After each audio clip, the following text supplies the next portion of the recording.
Listen up or run for cover. Dropping knowledge from the people who have it to the people who need it. The real Brad Lee is dropping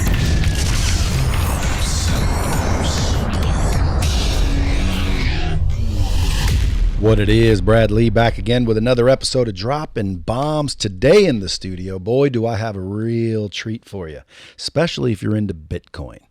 And by the way, if you're deep into Bitcoin, I'm sure you know who my guest is, Charlie Shrem. Welcome to the show, buddy. Thanks for having me. That intro is super cool. I got to do that.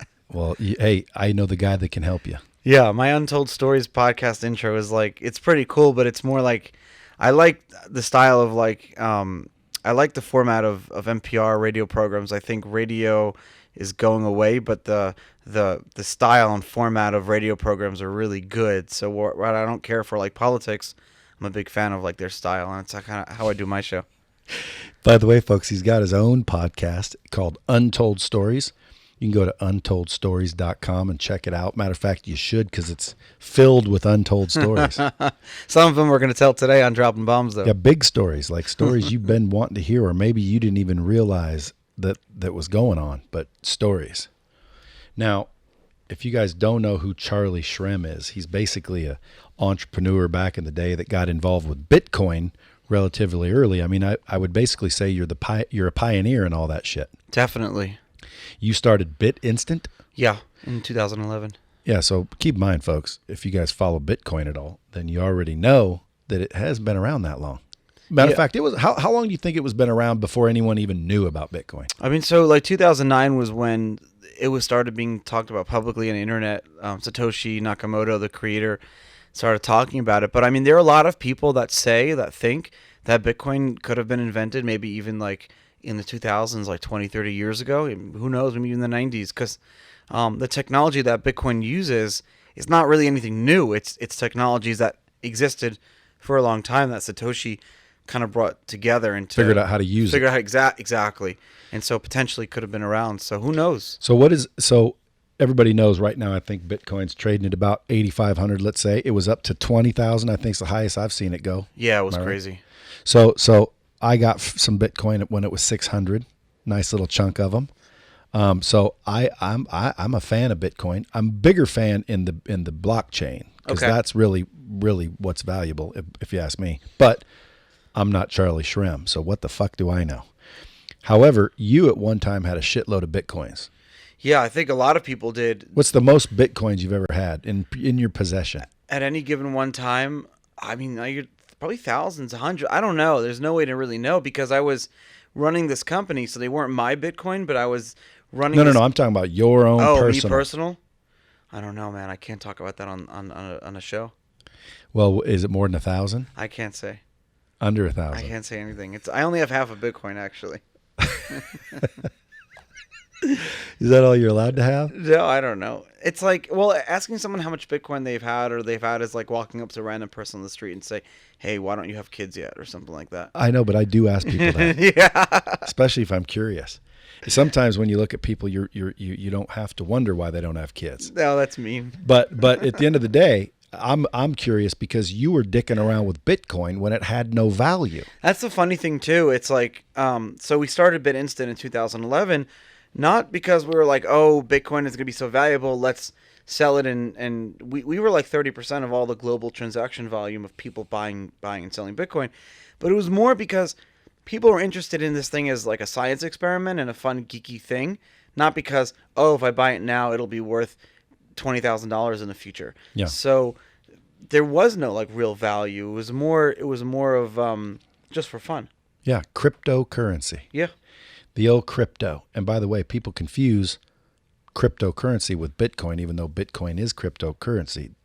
Doesn't mean all cryptocurrency is Bitcoin. You know, you gave a really good, you said something really good earlier. You said, I'm more interested in blockchain. And that's kind of cool, because it's like, so you know how like cannabis has been around forever, but all of a sudden people are like realizing like the CBD properties, and they're extracting that out. That's kind of like blockchain. It's like everyone talked about Bitcoin for so long, and now everyone's saying, well, actually, like Bitcoin's amazing, but if we kind of extract the blockchain properties and utilize that for other things, that's like a really good thing to do. Yeah. So, for example, correct me if I'm wrong, but Bitcoin is simply a reward for adding on to the blockchain, for solving an algorithm, solving a puzzle that allows another link in the chain to be created, which now stores more shit securely. And the Bitcoin is the reward for doing so. Exactly right. So if you're one of these, miners or whatever they call them, and you're holding on to, you're running your computers all day solving these complex mathematical problems, you're being rewarded in these Bitcoins for doing that. Yeah. So, and the algorithms get harder and harder, which means the computing power gets more and more expensive Over time, yeah. Well, the only thing I don't understand is, like they say, there's 21 million ever. That's all there'll ever be. Who gives a fuck when they're fractional? Like I can make a billionth of a Bitcoin. Exactly. It's which more means like there's unlimited Bitcoin. The reason Satoshi did that, the actual number he said was like arbitrary. Like it could have been 21, 27. It doesn't matter. The point of it is like, imagine if the Federal Reserve said, this is how much money is going to be printed for the next 1,000 years, and it's never going to change. The fact that now the banks can't manipulate our currency anymore removes that debasement and manipulation out of the hands of them, and it's like preset. It's like the printing press is on autopilot. So once you know what that number is of how much new money comes into existence, it allows for more of like a freer, fair markets. I would agree with that up until you can fractionalize a Bitcoin. Yeah. Well, then there is no limit. People are already doing that now. So one Bitcoin can be divided. So let's just say you take 0.1, 2, 3, 4, 5, 6, 7, then the number 1. So that's the lowest amount of denominations you can ever do. That 1 is called 1 Satoshis or 1 sats. So I have like an app right now. Like I have a Bitcoin wallet I'm opening up. It's called the Sats app. And because realistically, when Bitcoin's worth hundreds of thousands of dollars, 1 Satoshi, which is, 8 zeros, that's going to be worth, a few dollars. And most people are going to be transaction buying a cup of coffee, whatever. Yeah, well, that's the true max. Yeah, exactly. So if you have 20,000 sats in your app, then you have 0.0123, 20. But if I'm bad at math. Yeah, but if you can do the math, take 21 million Bitcoin divided by 8/10 or whatever you do the math. There's enough for the stars in the universe. There's yeah, but that's the max. That's the max. So it's 21 million times point. Like it's crazy. It's like infinite. It's 21 million times 800 million or something like that. It's just a crazy number. Yeah, not to mention the blockchain, like you said, when they take out the CBD portions of the hemp and the marijuana. CBD chain. No, but the blockchain, that is what I always refer to as like an unfuckable ledger. Now, that's valuable. That's the whole point of Bitcoin, is that unfuckable ledger. And then when you can take that ledger system and apply it to other industries, anything, it gets really excited. Like even like I gave a talk yesterday. It's like supply chains of bananas. You could apply to anything, and it's really cool because imagine one day walking into the grocery store. Some people who are big health nuts would love this, but I'm more interested for like it's a cool factor of it, even though it has real utility. But imagine being able to walk into the grocery store and on a bunch of bananas. Is it bunch of bananas? I know it's like a pride of lions, and is it bunch of bananas? I don't know what. Okay, because there could have been like a weird name, like a hodgepodge of hedgehogs or something like that. I don't know if that's real. I made that up just now. I think it's banana. I think it's a bunch of bananas. Okay, yeah. So imagine being able to go to a bunch of bananas and there's a QR code on it, and imagine being able to scan it, and you know exactly where that banana has been from ground until it actually got to that grocery store. And right now, the dole or whoever makes the banana doesn't want you to know. That banana that you're about to eat has probably sat in like 30 different warehouses over the past like 6 weeks. It's disgusting. So if now that becomes public and it's an uncorruptible ledger that you can know where the banana is, these companies are going to be more concerned because there's transparency and you'll have a better quality product. Yeah, that's the part I like. Yeah. Or DMV records, exactly. or rights to music and courseware and anything, property. There's property in this country that you cannot legally even dispute that who owns it. Like, the records are gone. Title insurance is a big sham. Like, what's the point? I'll give you an example. We had a guy in Florida who just passed away, and he had no friends or family. There was a big thing in the newspaper that were trying to get everyone to go to his funeral. You know, and everyone did. Was thousands of people went in Florida. He was a vet, and he had died. He had no friends and family. But so when an organization tried to buy his house for him, because he basically was paying, he owned the house, but he did like owner financing. So he bought this house from a guy, and the guy said, "You just pay me the mortgage instead of getting it from a bank or whatever." Hold on. I'm losing my voice. As am I. Yeah, right. So he went to so the organization wanted to buy his house for him, right? And when they went to check what happened, it turns out that it was a scam. The house that he bought, he had never actually had the right to buy that house because the guy he was buying it from never actually owned it. He had no way to check that, because how do you check that? No one knows. You pay these title insurance, but who can afford that?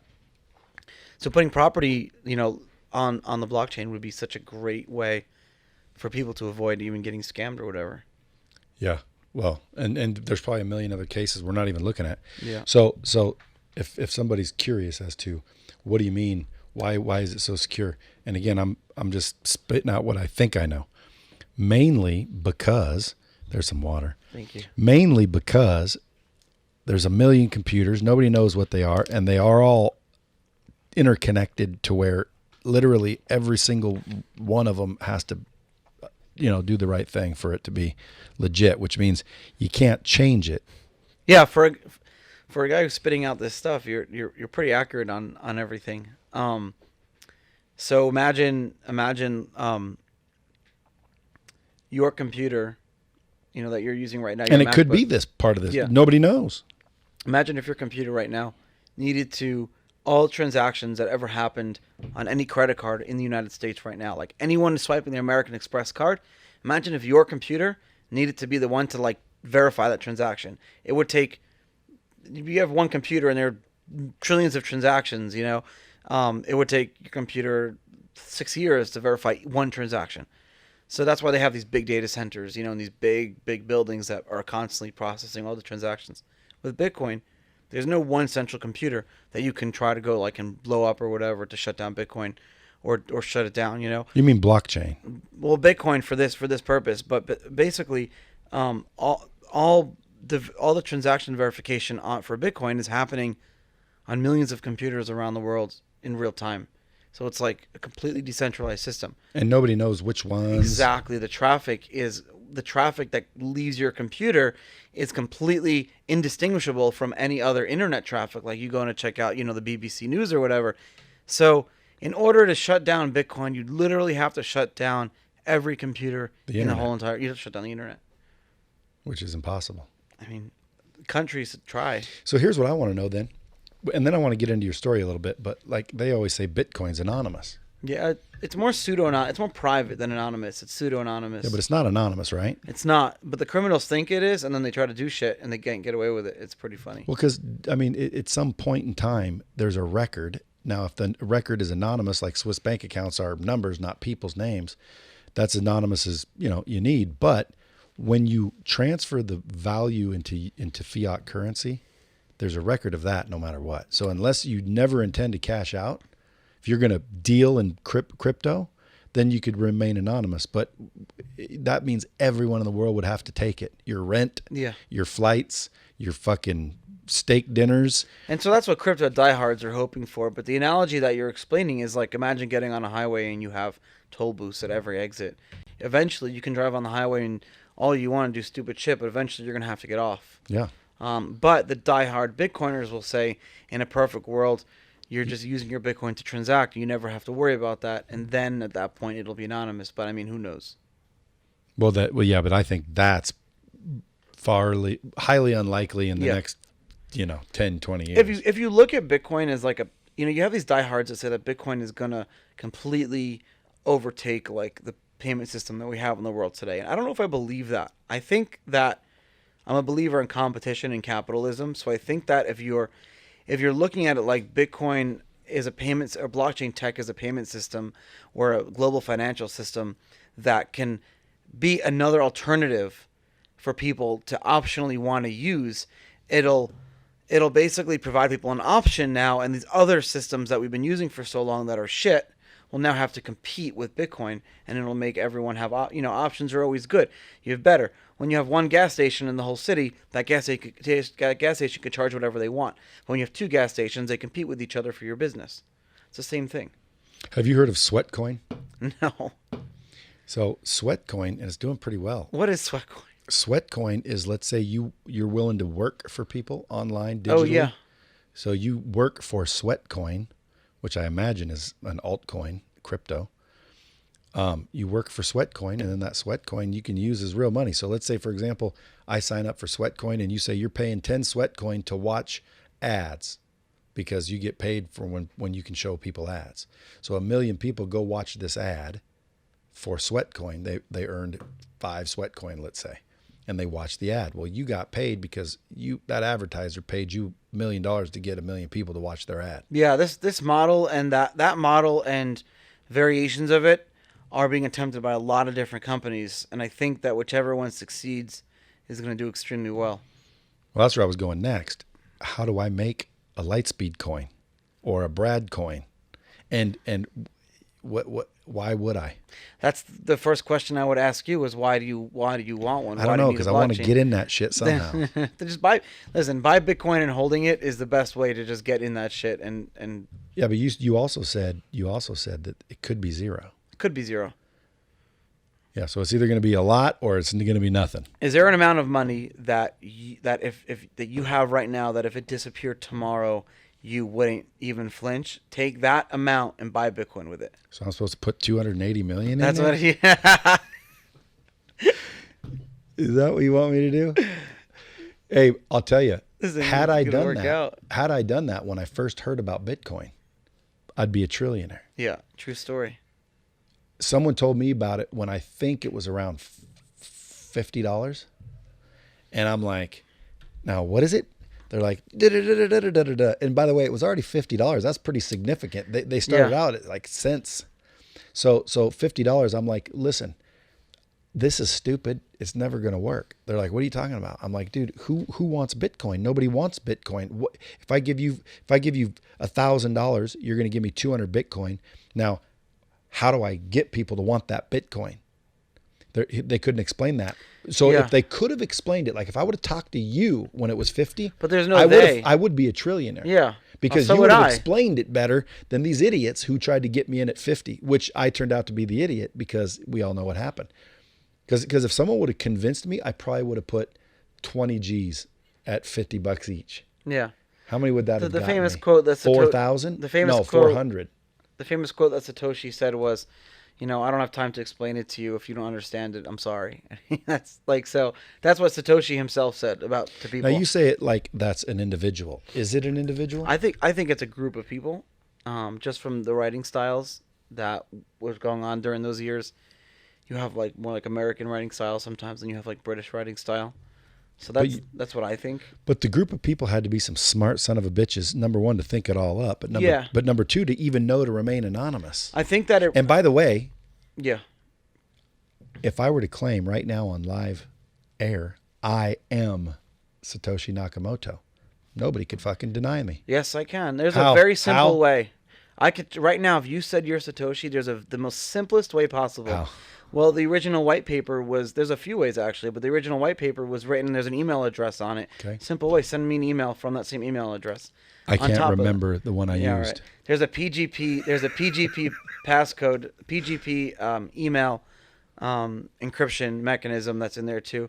Just send a signed email from that PGP. I couldn't remember it. They're the original It's been years, brother. They're the original Satoshi coins that Satoshi himself had. Moved some of those coins. I've lost them on a hard drive. That's what Craig Wright said, and Craig Wright's a fraud. So, but you see my point. Who can now? There's ways to debunk and doubt, but you cannot for sure say I'm not. I can. You can't. I can, because you can't not prove for to sure me that you are. Well, again, that's the question. Am I or am I not? Well, You can't prove tell that me I'm or not. show me. You can't prove that I'm not. You can't prove that you are. It's a statement I of fact. say that I am. That's all I can do. So what you're saying right now is this like really common debate tactic called statement of fact, where you portray an opinion of yours as a fact, and then if I respond to it as a fact and debate you on it, then I validated your opinion as a fact now. So I'm not going to do that. well, the reason I was on debate team in high school. I know that. It's really good. Yeah, but people know I'm not Satoshi. How do you know you drop bombs all day? That's true. Yeah, there's a bomb right there. So at the end of the day, though, the reason I'm going there is because now you take the word Bitcoin, you take that little B logo. Itcoin? No, the B on your pinky ring. Yeah, my Bitcoin. Yeah. Who owns that logo? No one does. Exactly. So can I go out and make $1 billion using that B? You can. Who's going to stop me? There's Satoshi did it under the MIT. Satoshi. That's Satoshi calling. Hold on one moment. Satoshi put all the Bitcoin. That's actually the government. They're listening to this shit and they think they just found Satoshi. They put Satoshi put all the work of Bitcoin under like a Creative Commons license, where he basically said anyone can do whatever they want with it as long as it's not for commercial use.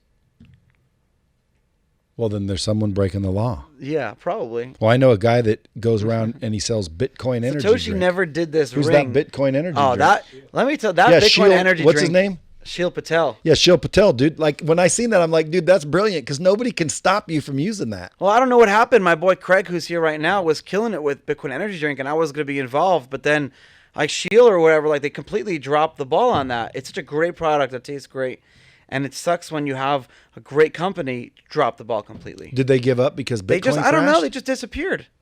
It's a shame. Craig, what's the deal? We should put it back on. Listen, it was and you know the best part about it was it tasted good. Dude, I like the fact that you've been to prison and hey, there's people filming in the next studio. We're going to get kicked out of here. Hey, listen, I like the fact that you've been to prison, but I like your idea in the green room even better. What's the idea? The Association of Felons. That's the best idea. The Association of Elite Felony. Let's come up with it. The Association of White Collar. Well, you can be cool. You can do like the Felons Club. AWCF. You can do the Felons Club, which is simple. The Felons Club. You know, it's like just a global group, or that's one idea. No, you got to make it more official. You could be like the Amalgamated Association of Felon Industries or something like that. Yeah, but like we don't want all felons. Okay. We don't want the humpy, rapey type. We want the white collar. groundwork. We want the white collar banker types. You know, the hacker types. The ones that didn't really do shit. They just got caught. For How about this? Being clever. The Incarcerated Association of America. That'd be everybody. Sure. Well, you can decide who's in it or not.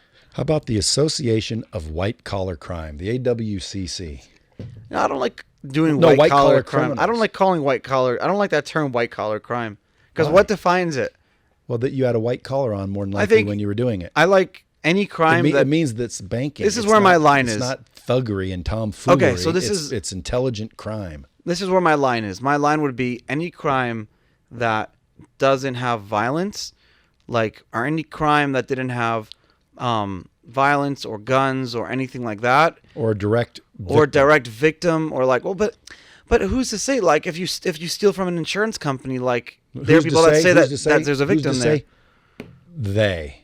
Who's to say they? There's no they. Who's they? They. I think. Like again, you ask anybody in the world if the speed limit should be higher than 55, and everyone will say yes. Well, then how the fuck is it 55? Well, because they said it is. I never. That's heard who that they quote are. Before. That's a great quote. I'm going to use that. Well, it's true. Yeah. By the way, feel free to use anything I say. Everyone else does, but I don't mind. That's what dropping bombs is all about, brother. But listen, you can be an honorary felon if you want in the club. No, but seriously, dude, that is a great thing because there's a lot of good. This is going to sound stupid, but it's true. There's a lot of good felons out there. It's not stupid. You know why? Because everyone deserves a second chance. I was given a second chance by my community, and it was really great. But everyone makes mistakes, and at the same time, the criminal justice world needs to change. The problem is that most people don't care, and because most people don't care, the criminal justice industry, which is fucking huge. Can I say fuck on the show? Yeah, it's fucking huge. They can do whatever they want. I mean, the shit that they get away with, it's staggering, and it happens in our country right under our noses, but no one really cares because Who cares about felons? But you don't care until it happens to you or someone you know and love, And then it will, you care. and it will. Most Like people, like I said earlier, Charlie, you can use this one too. Everyone's a felon. everyone knows someone who's formerly incarcerated. You just don't know sometimes. You Not know, only- so everyone knows. You know Not me only now. that, everyone's a felon, man. Look, dude, fucking Bill Clinton's a fucking felon, and he was our president. How is he a president? How is he a felon? Well, isn't fucking weed felony? Yes, it is. It is. And he fucking smoked it, and he admitted it. Bill Clinton did. Obama Fuck did too. yeah, so did Obama. Right. Everybody's a felon. Trump doesn't do drugs, The question is who got caught? Yeah. And what kind of felony was it? Because again, I've smoked weed, tons of it, when it was a felony.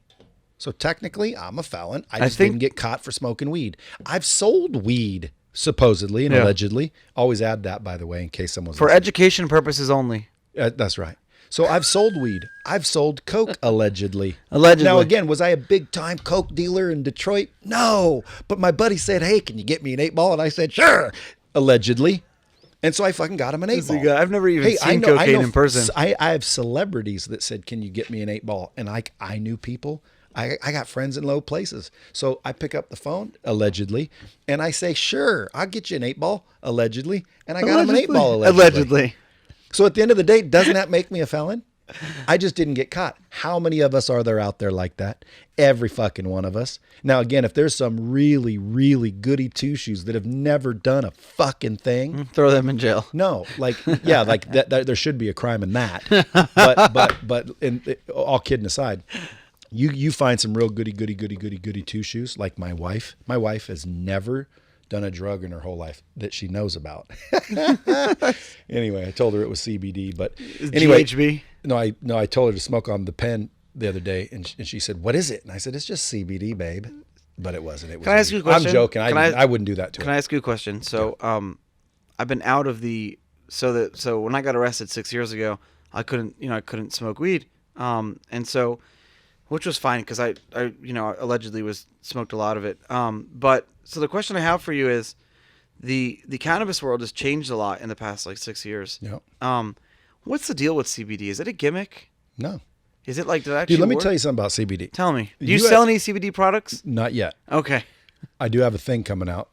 It's going to be huge. But CBD, you actually have in your body CBD receptors.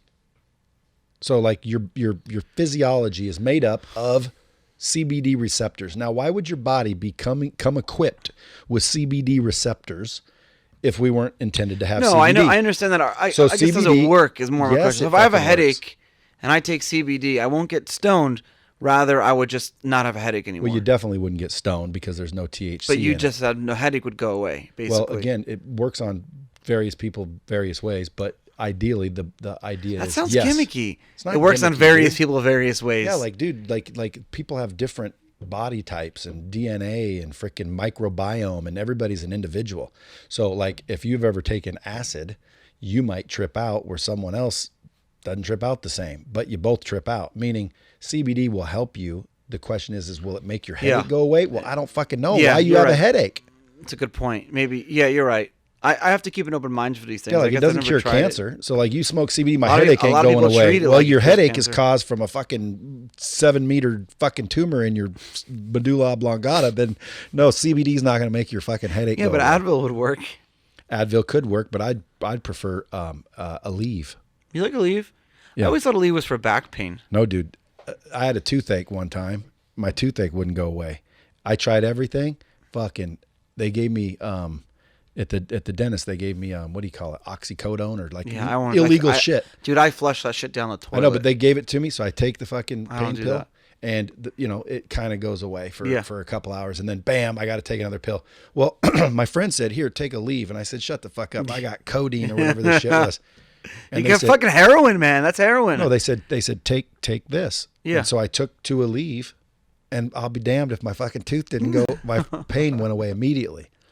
So literally, I'd start telling people, anybody with a toothache, I'd say try to a leave, and dude, their pain would go away instantly. Maybe it had CBD. One in day it. I'm going to be sitting in the most immense tooth pain I've ever had, and I'm going to take Aleve. and be like, the motherfucking Brad Lee. Call that guy back. because Let him know. it's naproxen, not ibuprofen. Okay. And then there's like 3 different chemicals. Advil, Tylenol, and Aleve are like 3 different things. There's one of them that you shouldn't have when you're drinking. I think it's Advil or Tylenol. I forget. I don't know, but I have Tylenol before I drink so I don't get a hangover. That's the move. Have I not supposed to do that? And that's another thing. I think you're okay. I think if you're taking like 18 Tylenol a day and drinking every day on it, then you'll have like liver failure, but I think it's okay. Well, here's what I want to know. So people think conspiracy theories are bad and, lame and all that. Do you believe in conspiracy theories? I technically do in some cases. Why? Because it makes better sense. Conspiracy theories are just the market not being satisfied with the answer that someone gave us.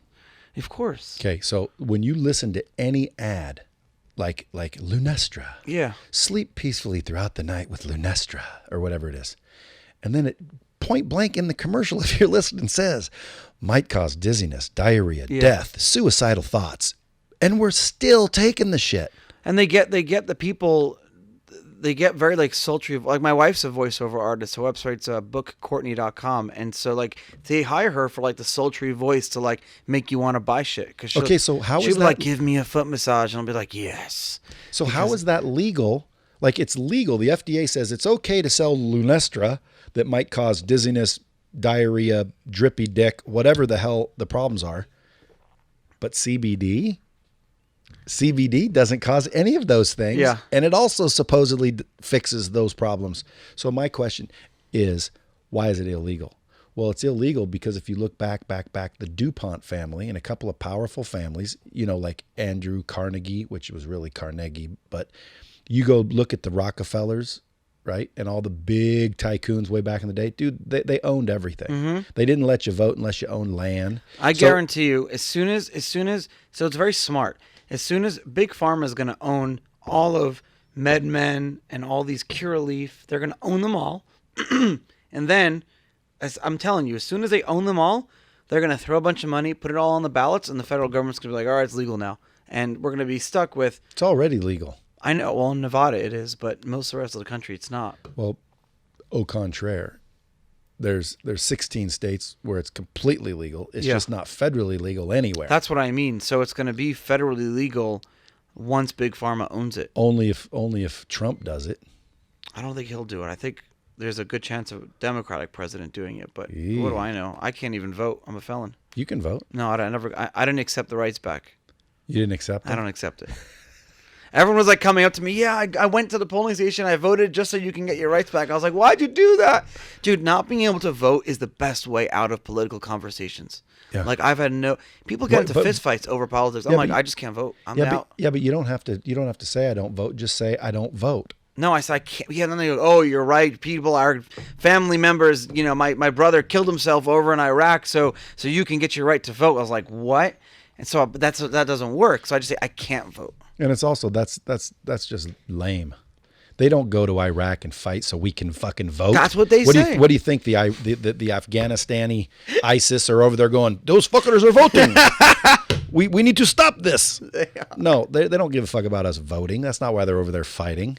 And quite frankly, they're probably I don't even know why we're over there fighting. What are we fighting for? Oil and money and big pharma and shit like that. Big pharma. Dude, it's all a scam. Like, dude, we go blow up your country. I know. And then we give you trillions of dollars to rebuild it. Mm-hmm. And we send over our companies and our consultants who are technically the friends and brothers of the presidents and the vice presidents and the fucking House of Representatives. Yeah. And look at the whole Biden thing. Yeah. Like, Dirty Joe Biden.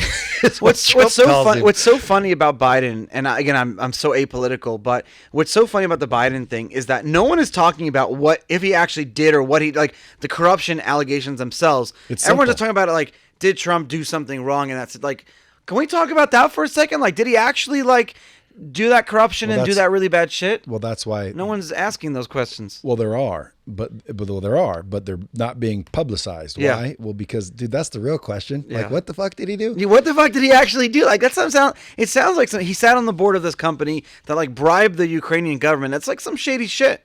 I was in jail with. They read the transcripts. That's not what he said at all. That's not what happened at all. All he said is you should fucking investigate the fact that this guy's kid. How shit goes on over there. It's like I quid pro quo. So yeah, but all he said was you should investigate this guy's kid because he's getting $50,000 a month and he has no fucking clue how to do anything in energy. So why would an energy company hire this kid for 50 G's? You should look into it. I will, yeah.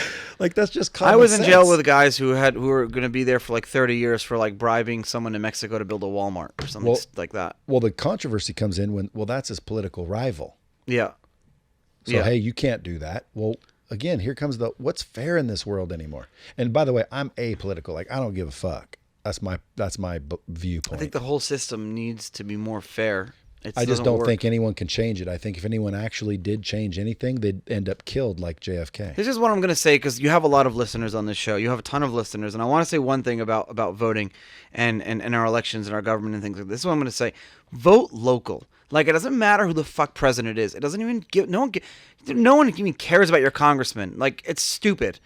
You know what you should be voting for? Go to your local city councilman, your mayor, your just fucking school board, your sheriff. Vote for those people, because it's the sheriff that's the one that you should be voting for, and your local judge. But no one goes out.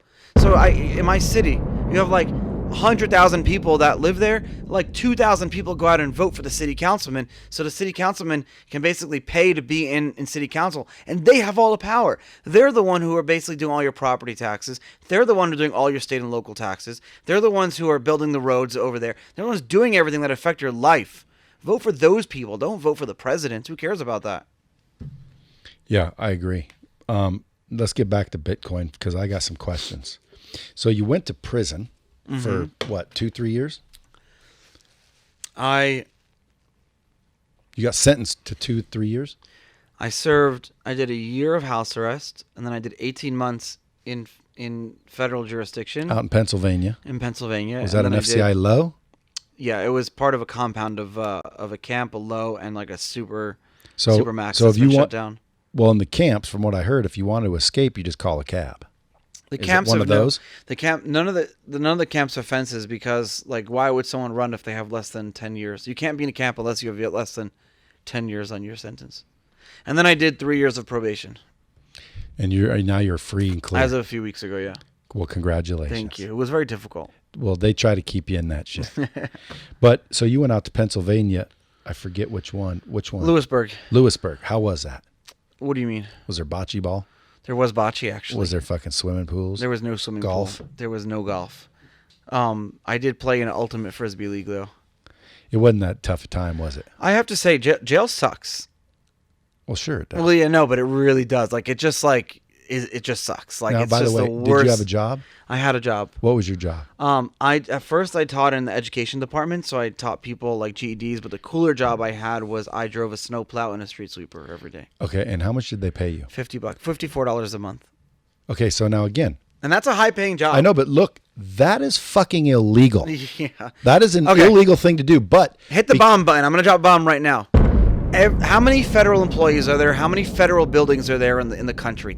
Tens of thousands. Yep. Millions of federal employees.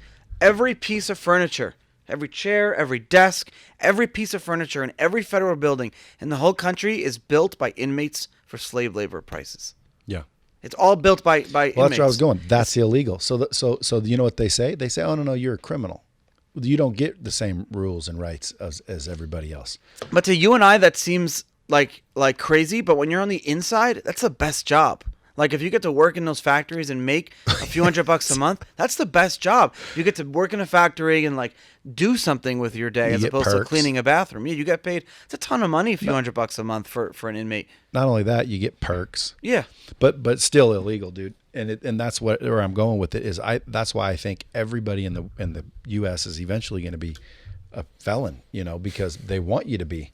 They want you to go serve your time. Like Iraq, you got to go serve in the military for 2 years.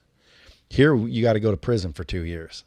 Same thing. It's really insane how many people are in prison in this country. I think we're the highest. We are the highest in the world. A lot of countries, it's a business, Charlie. It's a fucking business, dude. Do you know who owns the company that feeds the prisoners? The prison? What do you mean? There's a. Oh, George Bush. That's right. Fucking George. Every inmate knows that. Is that not like some sort we of all know that. conflict of interest? George Bush owns the company that feeds the prisoners, and the prisoners are the motherfuckers picking the corn. I love how you knew that. No, I didn't know people knew that. Every inmate knows that, but I didn't know you like most people outside. Dude, I'm a inmates learned do it. motherfucker. You know shit right now. I'm learned. But yeah, no, it's How do true. I know about Bitcoin so much? I'm learned. I just like to learn. And the funny thing is, you don't even get real stuff. It's all like, it's not like Cheetos. It's like prison version of Cheetos. It's like a separate company that makes all the stuff. Well, a friend of mine that went to It's prison. a big business. You make a ton of money if you own that company. A friend of mine that went to prison once told me that, like, you find some of the freaking best chefs in prison with a microwave, a can of Manco, and some fucking, regular ass shit from a commissary. You make like baked apple pie in a microwave. How do you do that? I can tell you right now how to make a cheesecake in a microwave. How? I used to make it. Well, what you do is I'll walk you through it. You basically Okay, now listen. This is a Dropping Bombs original. Yeah, this is. You're not going to hear this on any right other now. podcast, folks. This is how you make a cheesecake. All right, microwave in a microwave. cheesecake. You And I'll ready? bet you it'll be fucking good. It was brilliant. It was the best cheesecake I ever had in my life, actually. Okay, here's how you do it. All right, so first you need to see what your flavor is going to be. So if you can get some extra apples, you can get some lemons, whatever. So what you want to do remember, is this is for people not in prison. Okay. So you can get apples and lemons and any fucking you thing can't. you You want. gotta like find them. Like it's Well, like, you're explaining the prison way to do it. yeah. So most of the time we didn't have flavored cheesecake. What he's talking about is like, let's say all the prisoners get a fucking lunch and they all have an apple. You got to go fucking scrounge up enough Yeah. apples to do this. Yeah, you need a lot of apples for Yeah, this. but my listeners, unless this is reaching the prisons, and if it is, right on, dog, stay down. So what you do is this. This is how you make the prison cheesecake. You get a pack of Oreos, or like the prison version of Oreos. Yeah. Like those, those cookies that have the cream in the I'm middle. gonna make this shit tonight. No, it's really good. So you get this cream, and then you need someone it's kind of labor intensive. Oh, sorry, Siri. It's okay. It's kind of labor intensive. So you got to take every cookie and you got to scrape the cream off and put it in like a plastic Ziploc bag or like a container. Okay, or something. so basically buy a whole bunch of Oreos and put the cream in the Oreo cream in a plastic in a bag. separate thing. Yeah. Okay. Then you take the cookies and you put them in a separate thing. Okay.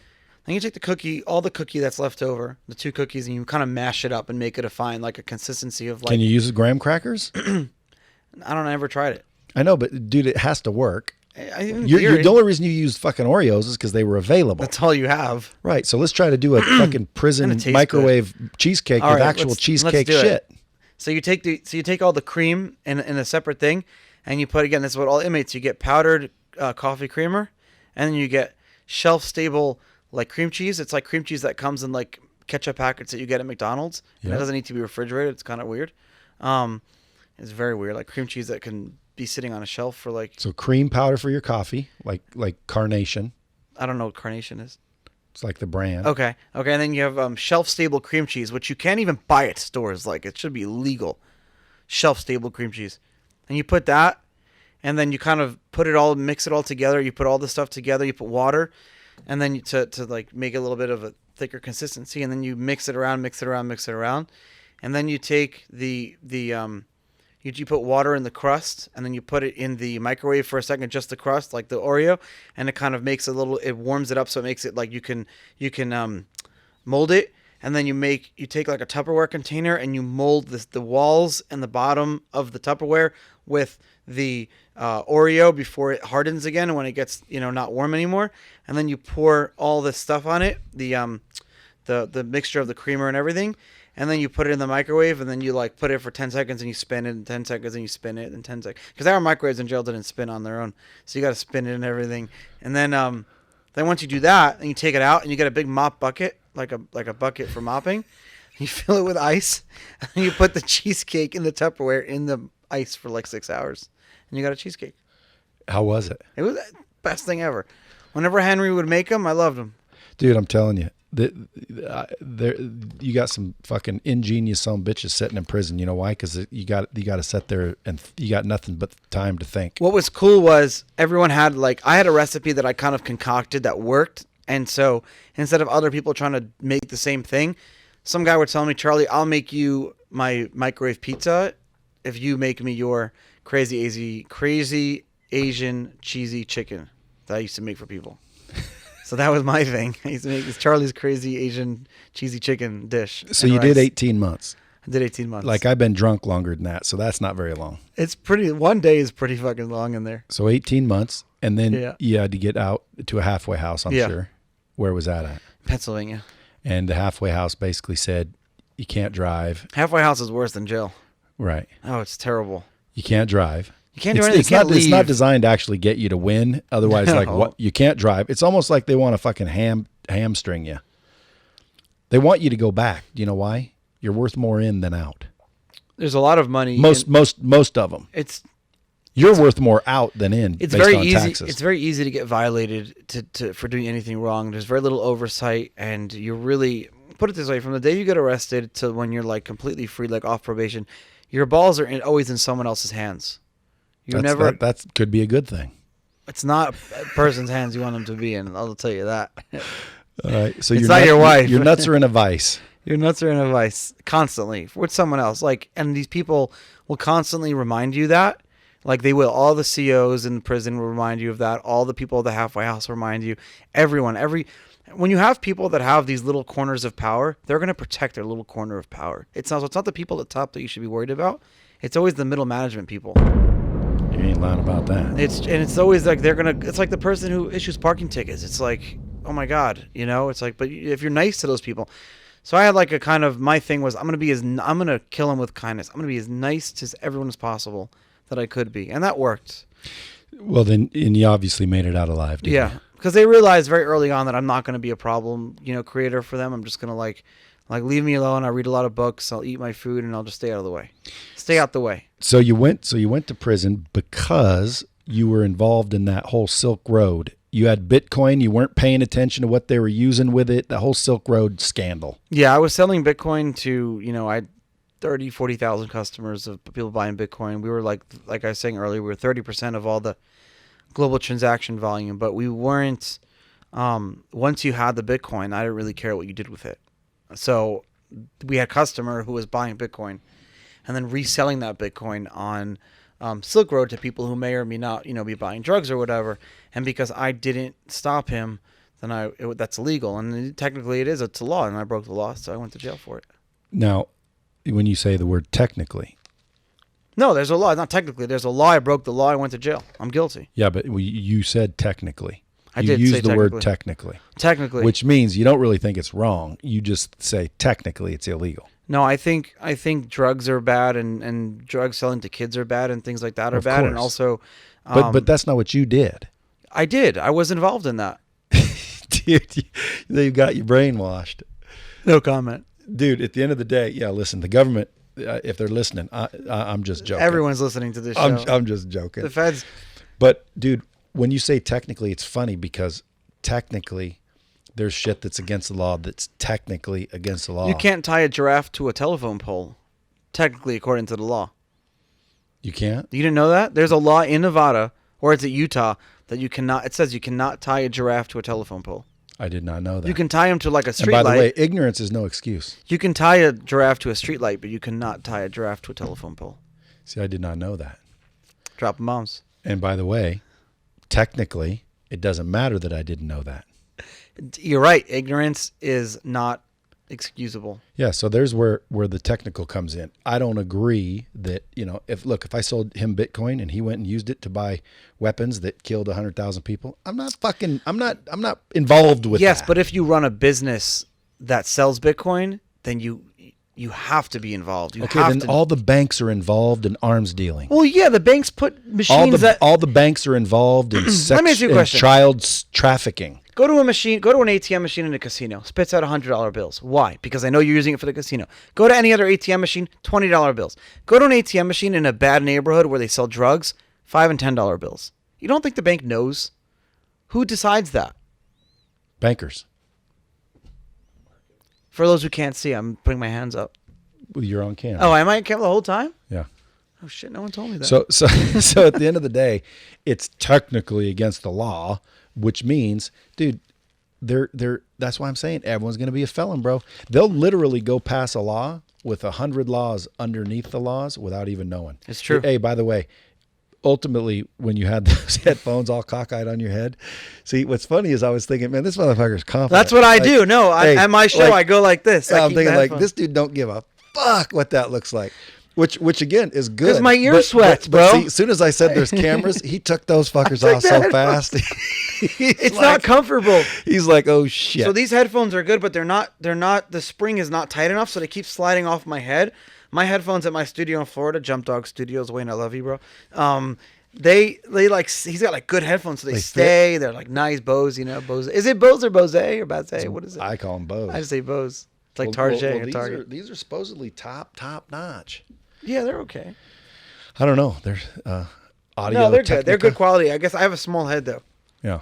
Well, at the end of the day, it was funny because that's funny. But hey, you were saying it was technically against the law, so you got.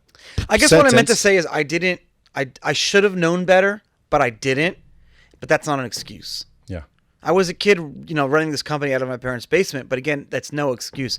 But if you do have to get arrested and go to prison, it's better to go when you're younger. So I guess I had that going for me. Now, was this in Brooklyn? What was in Brooklyn? This parents' basement? Yes. And did they raid you? Did they show up and like guns a-blazing? I was arrested at the airport, at JFK Airport. Where were you heading? I was coming home from Amsterdam. Amsterdam. And you had no clue it was going to happen? See, everyone asked me that. No. How would I know? If you did, you'd still be in Amsterdam. I don't know about that, but like, why would I? Like, everyone, the first thing people ask me is, "Did you know?" Like, no, I didn't know. How would I know? Well, I mean, somebody told you. Somebody. Who's somebody? I don't know people that are like, if I don't have I don't coffee know, with but someone FBI had agents. to investigate somebody to get you. No, I mean, it was my. See, They don't just my case pop was you. really small. It was like this. It was one email. Like, my case was, that's it. It was like one email that I wrote. It was no major investigation or whatever like that. And so they gave you fucking 3 years for it. 2 years. That's but crazy. I mean, I respect my judge. He could have given me a lot more. He didn't ruin my life by giving me that small. True, amount but of the time. judge only has. They have a window. They have. So this is a great topic. I don't know for now, but there's something called the Federal Sentencing Guidelines, and it was created by Congress, and it's really barbaric. So it says things like there's not mandatory minimums. That's something else. This is guidelines. So it's like a score. It's like a point system, and you get points based on like what's your crime, and then there's a certain points to that, and then there's like did it involve like guns, and you get plus or minus. What's your age? Plus or minus points. Based on your points, you have a certain amount of time.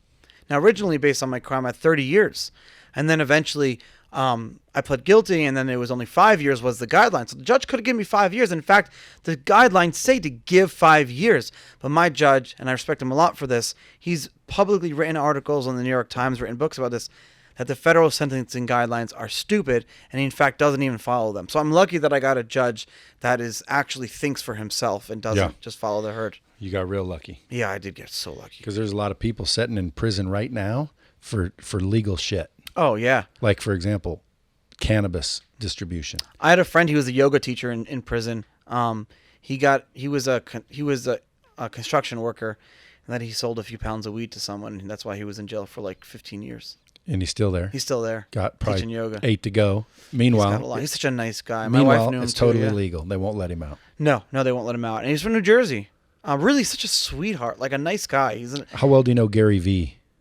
Gary Vaynerchuk? Yeah. I wish I knew him personally. You don't? I don't know him personally, no. You want me to introduce you? I would love that. What for? I'm a big fan. I'm just a huge fan. I would just tell him that. Everybody is, isn't it? Yeah. But I feel like just Dude, it's binary. You It's probably binary. The bombs that he's just dropping bombs all day. Like everything he says, you don't be able to hear anything because that button would be going off constantly. Everything he says is just brilliant. I don't know him. I would just mess with you. Oh well, I'm sure you have a network that you could meet him if you wanted to. Yeah, I mean, I know people who know him personally. But again, he should know you. You're Charlie motherfucking Shrem. I'm Charlie Sheen. Am I lying? No. So and you could be Satoshi Nakamoto for all the fuck we know. I'm not smart enough for that. Because you were right around the very beginning of it all. You were getting Bitcoin before it had a value. I was just lucky. And you had thousands of it, and you probably gave it away and didn't even think about it. Right place at the right time. And now it's trillions of dollars out of your pocket. Now, here's the question, though. Now you consult with people through Crypto IQ, right? Yeah. On how to get, various things happening with crypto. We have some cool products with IQ. It's like cool shit. Like, for example, like a lot of people trade Bitcoin and crypto, but no one really knows how. So we have our traders that will do the trading, and then you can follow our trades automatically. So it's your own account with your own money that we can never take, but the trades are like copied. And everyone loves that. It's called Tradecraft, tradecraft365.com. People love that because I don't know how to trade really well, but I have a full-time trader who works for me, and he does the trading. It's my account, and I make a bunch of money. Now, you're not prohibited from being in Bitcoin? No. See, that's Luckily. actually, it's a great question because I was very nervous about that. And when it was time for me to make a deal with the government, that was like, in fact, listeners should read my judge at my sentencing. At my sentencing, the judge said, I have no doubt that you'll be successful about Bitcoin in the future and you're a visionary. That's what he said about me. So that was kind of like, if he was telling me at the sentencing hearing that he knows that I'll be successful in Bitcoin in the future. Well, you have a couple movies written about you, right? Yeah, Banking on Bitcoin. Huh? Banking on Bitcoin is one of them. Which is on Netflix. Yeah. We have one on Late Night Cinemax that's really good. And Rise of Bitcoin. I'm joking on that one. You didn't catch that? I got it. Okay. Cinemax. What is that, a nudie show or something? Is Cinemax like known for porn or something? No, when you're younger, there's like, you couldn't have like porn channels. You'd have like Cinemax, which is like the rated X movies or whatever, like the softcore stuff or whatever. I didn't.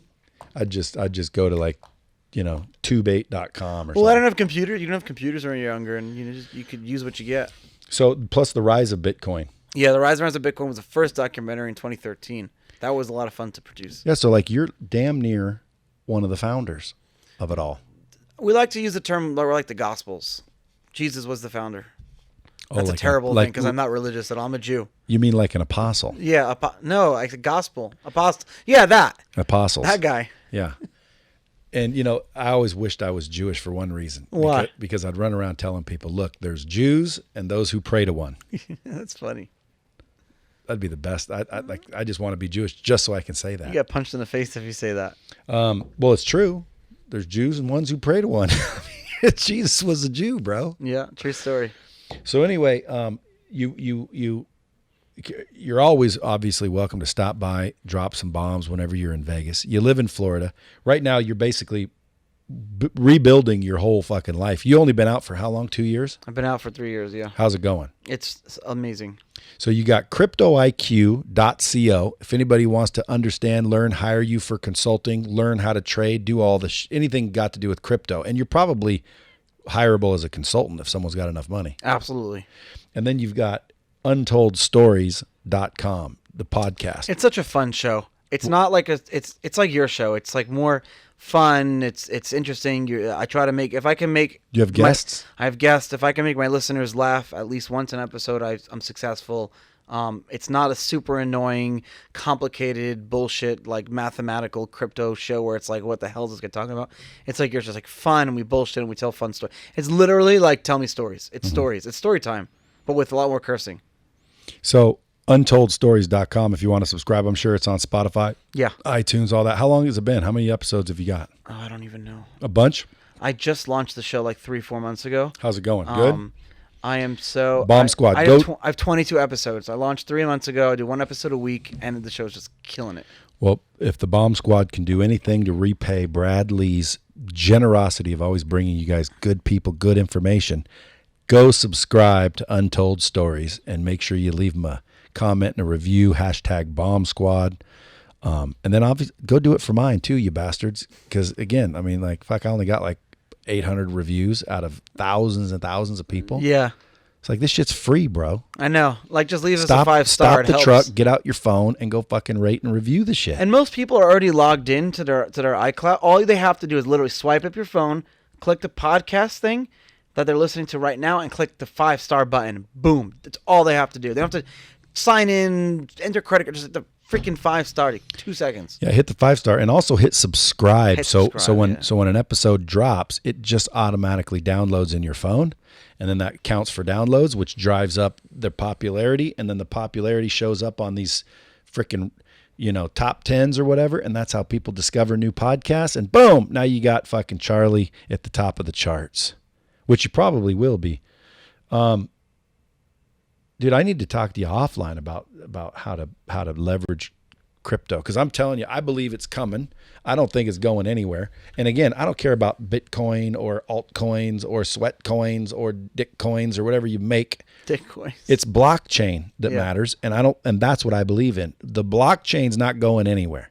I believe the government will have its own crypto, and then pretty soon it'll outlaw fucking Bitcoin and every other crypto that works, because the whole world is fucking corrupt and controlled, and we're not going to beat it by decentralized crypto, which, by the way, is not really decentralized, is it? Is that a question? Yeah. Yeah, no, Bitcoin is... Can't be, because one time I wanted to sell Bitcoin, they said, no, we're not letting anyone sell it. Okay, Who's motherfucker. they? Exactly. Well, in this case, it was Coinbase or whatever. That's the toll booth. Just go to a different toll booth. I know, but if all the toll booths say go fuck yourself, it's fucked. Centralized. Then we're all fucked. That means someone's controlling I'm the packing shit. up and going home and back into washing dishes. Is it? But it is somewhat controlled. It is definitely not as decentralized as I'd like it to be. Yeah. So that's how we want to get there. But I believe in the blockchain. I think it's coming. I think music companies, power companies, states, the government, banks, lending institutions of all kind, they're all on it. They're all working with it. They're all making it. The question is how long is it going to take for it to become to where when you walk into Starbucks, you can use Bitcoin to buy your coffee? Yeah. And then which coin does everybody accept is what really makes it the biggest one. Why? Well, because if no one took Bitcoin anymore, but they all took Litecoin would be the dominant coin. Bitcoin's what started it all, correct? Yep. So that's why I think Bitcoin's the one. If you're going to buy and invest in Bitcoin for sure. Now, here's really what I wanted to find out from you. Tell me. I get people, because again, I've looked around at Bitcoin a little bit. So let's say you have fucking Shrem coin. Okay. Or mackerel coin. Whatever. Why is it you want my Bitcoin so bad for yours? Because whenever people would pitch me their coin, I'd be like, okay, so how do I buy it? And you know what they'd say? Completely scam. Yeah, give me your fucking Bitcoin. Yeah. And I'm like, well, wait a minute. If my Bitcoin's what you want for your coin, doesn't that make the Bitcoin still the one that I should keep? Because you, with your fucked up coin, want my Bitcoin. They'll say that they're going to use your Bitcoin to make your shitcoin worth more. Doesn't matter. You want my Bitcoin for your shitcoin. Yeah. To make it worth more. Okay, so common sense in my head says, well, I should keep what everybody wants, and everybody wants the Bitcoin. Not everybody wants your shitcoin. No one wants your shitcoin. But that's what they're trading out there, right? That's what happens. You have a crazy market that can do whatever it wants. You're going to have a lot of extremes. So why don't everybody just keep your Bitcoin? It's happening. People learn lessons. When they learn their own lessons, they make their own mistakes. They will hopefully won't make the same mistake again. Are there any good coins other than Bitcoin out there that are worthy of a look? No, I don't shill coins. So it's just on like my shows, or you know why? Because if I talk about one project that I like, every other project will tell me why. The next thing I know, I'm getting sued by someone for not talking about them on your podcast. Or if I really want to know, just go to Tradecraft 365. Yeah, Tradecraft 365. Sign up for that and just fucking copy what you're buying and selling. Yeah, because we'll make money. A lot? We'll swing trade. Yeah, we do. Some months we do 30-40%. I mean, obviously past performance never guarantees future performance or whatever that is. But that's true for us. I mean, we've been doing really well. We do better in bear markets. Good traders make more money when the price is going down than when it's going up. What is like as far as the bots, like these farms that I keep getting pitched into, like this is a mining farm and you pay in and you XXX and it's all algorithm. Do you get a lot of like pitches for people with crypto related stuff? Yeah. You should just have me vet them all. Well, it'd be easy. I'd tell them they're all scams. One of them, this is an AI thing where it just mines all day with this AI. See, that's the thing. You're going to let's just say you get 100. There's going to be one that's in there that would have made you a trillionaire. And you may be missing out if you don't hire me to vet them for you. That's right. Will you vet them? Well, all I got to do is go to Tradecraft 365 because if you're doing it, then you've already vetted them. It's true, but you may want to buy the coin or be involved in the project before it hits exchanges and make it tradable for everyone else. Who do you think is the most knowledgeable Bitcoin crypto person on earth? Me. Who would be the second? My wife. Really? No, I don't know. Probably not even me. I'm just joking. Satoshi's number one, of course. Of course. And then you have like, well, it's difficult because it's very political. If I say one person now, all his followers are going to kill me, and then all the other person. It's like dude. Gary Vee doesn't worry about that shit. Well, selling wine is not political as Bitcoin is. Yeah, but he says it about social media. He says, it's not the same. People don't have egos like that. In crypto, everyone is the community is so small still. If I take a chance of throwing someone under the bus, if I do that, then it's just like everyone knows about it. Gotta be really careful. Fair enough, man. I can't get you to come out with it, but next time you're in town, swing by. We'll drop some more bombs. Folks, go follow Charlie. If you're on Instagram, it's C Shrem, Shrem. Yeah. Good Jewish name. Syrian Jewish name. Yes. Do you know any Syrian Jews? No. Okay. Well, you know one now. No, I know you. But I've been excommunicated, so I'm not technically part of the Jewish community anymore. Yeah. Why? It's a long story. We'll do it on episode 2. I was going to say it's not because you broke the law. No, it's because I left. I gotcha. Well, we're gonna do another show. So at C Shrem on Instagram, or you can just Twitter. Yeah, Facebook is Bitcoin Charlie, and then Twitter is at Charlie Shrem. But do yourself a favor, do me a favor, go subscribe to Untold Stories, listen to a few of his podcasts, rate that shit. And if you guys are listening, because I know there's a lot of people going, damn, this crypto's for real. You get both sides. A lot of people listening to Dropping Bombs like the crypto thought. So go to cryptoiq.co, see if you can do some biz with Charlie and the gang. Charlie, thanks for coming in today. Thanks for having me. I appreciate it. Until next time, kids, keep it real.